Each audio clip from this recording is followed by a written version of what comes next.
Baba Vanga let us know years in advance. Nostradamus' grand prophecy turned out to be right. We hear about this stuff every once in a while, don't we? Two famous oracles.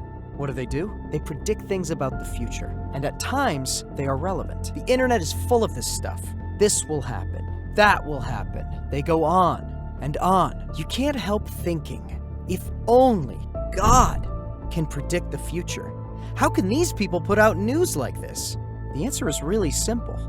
They don't know. Out of everything they've predicted, there's loads of things that didn't come true. Logically, it's not possible for anyone to predict the future unless they see certain signs. You would be just insightful, you would have knowledge, and you could guess at some things, and some of them could be right, and sometimes they are. For example, imagine I was a liar, and I didn't feel bad about it. And I said, there will be a terrible plague.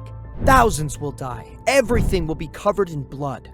If I said such terrible things, I wouldn't be foretelling anything because there are already periodic outbreaks of new diseases. Or if I said there will be a great famine, I wouldn't really be foretelling anything because there are periodic famines too. Like in these examples, oracles predict things about the future based on the information and foresight they have. Logic cannot accept that someone who can't even predict his own future would be able to foretell any event in the future. If and only if an all-knowing entity shared this information with them, would they be able to foresee the future? Yes, sometimes God informs prophets of the events that will come to pass, but does God really notify these people? Like, I don't think these people are very holy. He wouldn't tell them. Islam forbids believing or trusting in these oracles.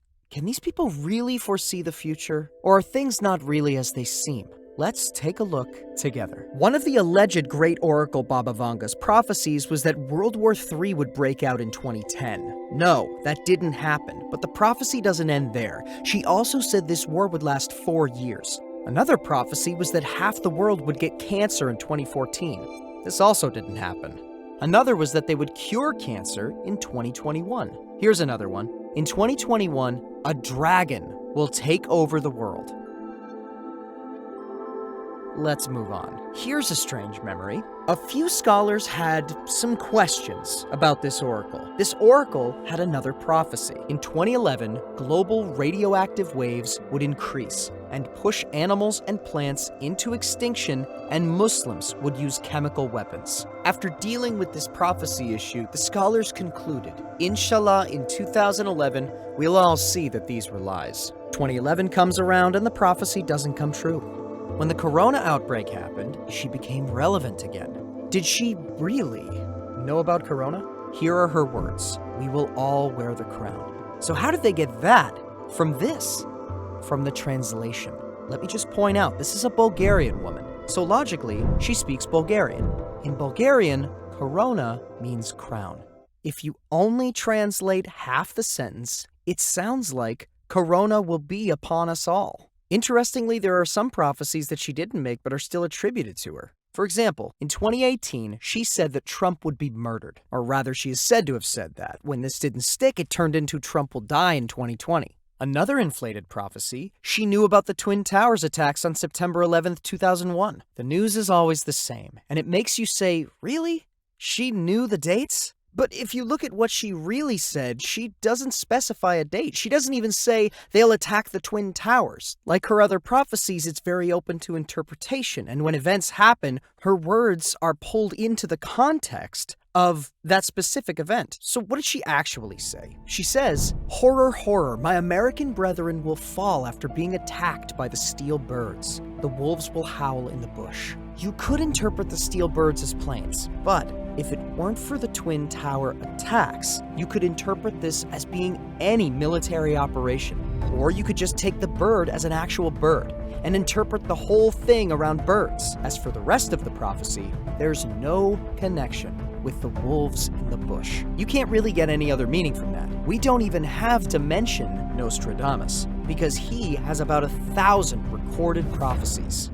For example, he said the end of the world would come in 1999. You're saying, how many of these came true? Not even 100. The other 800 or 900 that didn't come true aren't even mentioned. The ones that did come true are forced into context or very predictable. You know how he said if they are knowledgeable and have foresight, they can guess at some things in the future? We're talking about this type of stuff. Let's put all this aside and ask, why do these people garner so much attention? Because they speak in sentences that are strange, distant, and open to all kinds of interpretations. A scholar who examined Nostradamus presents his observations like this. He was ingenious at cloaking his words in dramatic obscurity. That's why his predictions live on until this day. We can keep talking about this, but there's one more thing we should really address.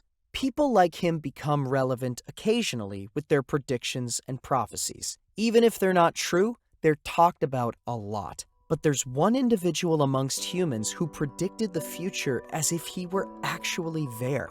And the things they said became true word by word. He predicted the hardest of things and was still right. But strangely, he did not garner the same attention as the others. People who talk endlessly about the oracles are silent when it comes to him. Who am I talking about? There are many unseen events that our Prophet Muhammad, peace be upon him, personally informs us of, and they've come true many times. Expert Islamic scholars have explored these in their books.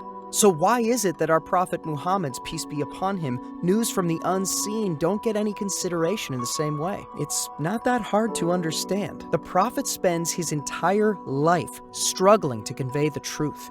He brings people the religion of God. He teaches people the concept of worship, which can save them. He tries to save their souls. Unfortunately, this is how people show their loyalty. Did Muhammad, peace be upon him, really predict the future? There are Muslims who don't know this, and I was once one of them. Strangely, there are some that continue to deny the news. Even when they witness it, they are blind when it comes to the truth. I think, as humans, we have some serious issues to get over. So here's the topic of our next video. Some news from the future given by our Prophet Muhammad, peace be upon him. We'll look at them in detail. See you again in our next video. Hello brothers and sisters, and thank you for watching the video. If you want to take a look at more of our videos like this, you can check the playlists we created specifically for you on the right, or you can check out our latest videos on the left. Don't forget to like this video and subscribe to our channel so that we can reach and benefit more people. See you.